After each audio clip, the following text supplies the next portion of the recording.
नमस्कार दोस्तों, आप सभी का आपके अपने YouTube channel MP study IQ GK के YouTube चैनल पर बहुत बहुत स्वागत है। दोस्तों, आज हम रीजनिंग का प्रैक्टिस सेट करेंगे और रीजनिंग के इन सभी प्रैक्टिस सेट के वीडियो में उन्हीं क्वेश्चनों को सम्मिलित किया जा रहा है जो कि आपके प्रीवियस ईयर के एग्जाम में पूछे गए हैं और आने वाले एग्जाम में पूछे जा सकते हैं। तो जाके आप लोग रीजनिंग के इन सभी प्रैक्टिस सेट के बारे जरूर देखिए ताकि आपको एग्जाम में क्वेश्चन को हल करने में आसानी हो और पता चल सके कि किस प्रकार के रीजनिंग के क्वेश्चन हमारे एग्जाम में पूछे जाते हैं।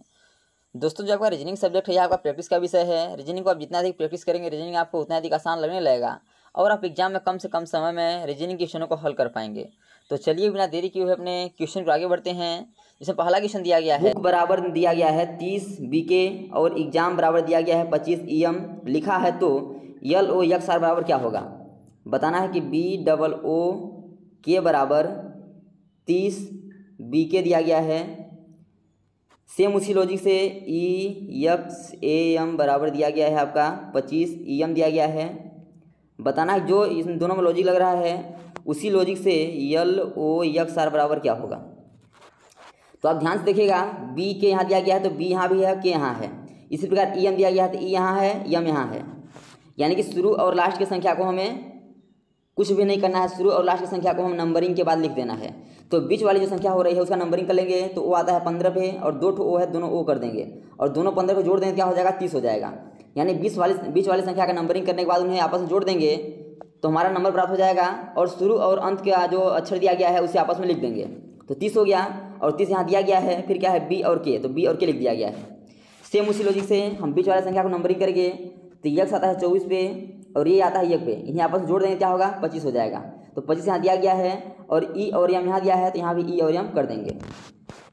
सेम उसी लॉजिक से हल करेंगे तो बीच वाला संख्या क्या हो जाएगा आपका, वो आता है 15 पे और X आता है आपका 24 पे। तो 15 और 24 को आपस में क्या करेंगे जोड़ देंगे तो क्या हो जाएगा 39। तो शुरू में 39 कर देंगे और शुरू का जो दिया गया है अक्षर और लास्ट का अक्षर L और R इसे लास्ट में लिख देंगे।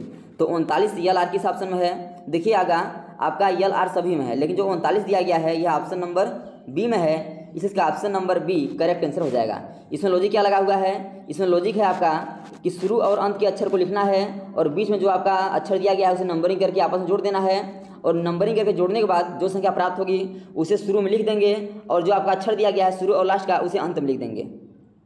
इसलिए इसी लॉजिक से हम हल करते हैं तो LOXR का ऑप्शन नंबर जो B है यही करेक्ट आंसर हो जाता है।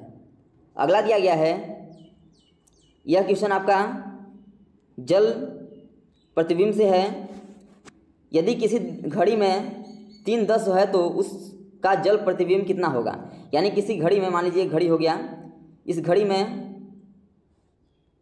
में आपका मान लीजिए बोल रहा है कि 3:10 हो रहा है, यानी 3:10 हो रहा है। तो यहाँ हम एक घड़ी कर देंगे, यहाँ 3 बज जाएगा और आपका 3:10 हो रहा है तो 3:10 कर देंगे। और बोला है कि जब इसे हम जल प्रतिबिंब जल में, यानी मान लीजिए यहाँ के जल है यानी कि यहाँ इसमें पानी भरा हुआ है और इसमें जब हम इस घड़ी को देखते हैं जो आपका समय इसमें देखेंगे समय को तो कितना समय दिखेगा।